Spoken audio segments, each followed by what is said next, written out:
देश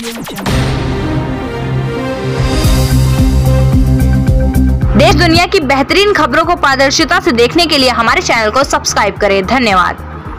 47 में बंटवारे के वक्त हमें हक था पाकिस्तान जाने का, आपको नहीं था।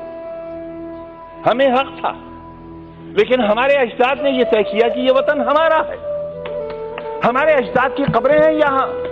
अगर आपने इतिहास पढ़ा हो, रेशमी रुमाल तहरीक, हिंदुस्तान को आजाद कराने के लिए कितने उलमा ने फांसी के तख्ते चूमे थे, कितने लोग मारे गए थे।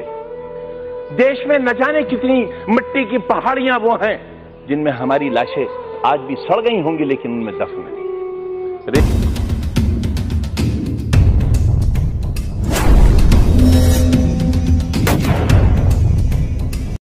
जब पड़ा वक्त वतन पर तो लहू हमने दिया, आज बहार आई तो कहते हो तेरा काम नहीं। जी हाँ, इन शेर के शब्दों को अगर गौर से देखा जाए तो यह शेर सपा के कद्दावर मुस्लिम नेता पर सटीक बैठता है। आज हम बात कर रहे हैं यूपी के रामपुर जिले में जन्मे सपा के सीनियर लीडर आजम खान की। आजम खान वही आजम खान जिन्हें सपा का मुस्लिम चेहरा कहा जाता है। आजम खान का राजनीतिक कैरियर इमरजेंसी के समय जेल से शुरू हुआ।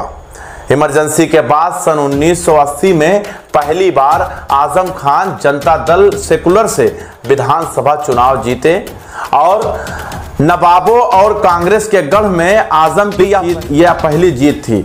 उसके बाद जैसे आजम ने हार को ही हरा दिया था, दूसरी बार लोक दल और तीसरी बार जनता दल से जीत के बाद सपा की स्थापना होने के बाद आजम खान सपा से चौथी बार विधायक बने।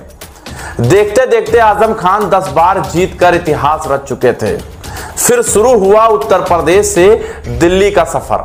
सांसद बने, दिल्ली पहुंचे। इस दौरान आजम कब उत्तर प्रदेश के सपा का मुस्लिम चेहरा बन गए पता भी नहीं चला। आजम के मुस्लिम कयादत सपा को इस कदर रास आई कि पहले मुलायम फिर अखिलेश यूपी के मुख्यमंत्री बने। इसकी बड़ी वजह कांग्रेस के समय में बाबरी मस्जिद के ताला खुलवाने के बाद बाबरी मस्जिद के साथ जो हुआ, उससे नाराज मुसलमानों के पास यूपी में दो ही रास्ते थे, सपा बसपा। बसपा इसलिए कि काशीराम की खुद की पकड़ जमीनी मुस्लिम नेताओं से थी। काशीराम के बाद सपा ही एक ऐसा विकल्प मुसलमानों के पास बचा था जहां उनकी सुनवाई आजम खान जैसे नेता करते थे। धीरे धीरे मुस्लिम सिमट कर सपा के खेमे में शामिल हुआ और अखिलेश यादव को मुख्यमंत्री पूरे बहुमत से बनाया, जिसके बाद समय परिवर्तन ने करवट ली। भारतीय जनता पार्टी की सरकार बहुमत से बनी। भाजपा शासन में देखते देखते आजम खान पर मुकदमों की बौछार हुई और एक कैबिनेट मंत्री पर बकरी चोरी, मुर्गी, भू माफिया जैसे मामलों में उन्हें, उनके परिवार को जेल में डाल दिया गया। इसे लोग अलग अलग तरीके से देख रहे हैं। राजनीतिक देखने वाले इसे राजनीतिक जलन बता रहे थे तो धार्मिक लोग भाजपा का उस मुस्लिम उत्पीड़न बता रहे थे।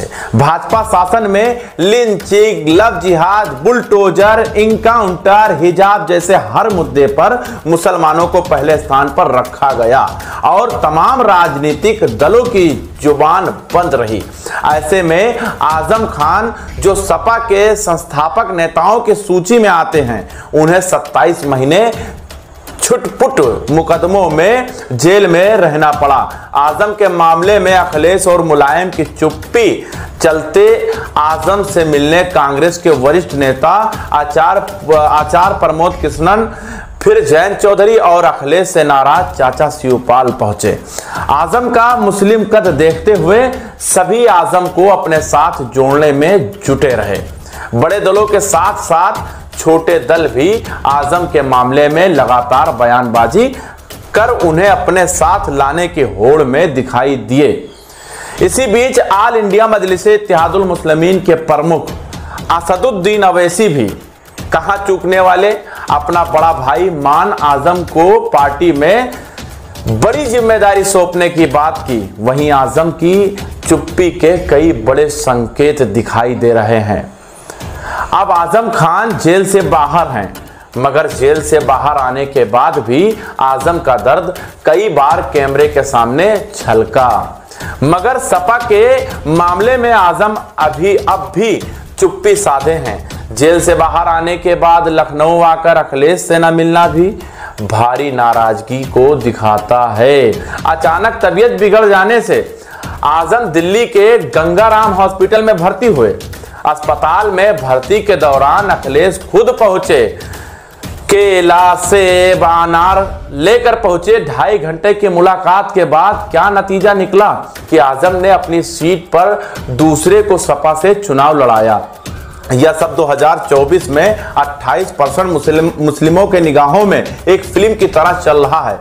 मौजूदा हालात में जब भाजपा नेताओं द्वारा हिंदू एकता का दम भरा जा रहा है, ऐसे में देश और उत्तर प्रदेश के मुसलमानों के पास गूंगे बहरे नेताओं के सामने ऑल इंडिया मजलिस-ए इत्तेहादुल मुस्लिमीन के प्रमुख असदुद्दीन अवैसी ही ऐसा चेहरा है जो संसद से लेकर सड़क तक उसके हक की आवाज उठाते हैं। ऐसे में अवैसी का आजम को खुला ऑफर 2024 के गणित को कहां ले जाएगा, यह देखना दिलचस्प होगा।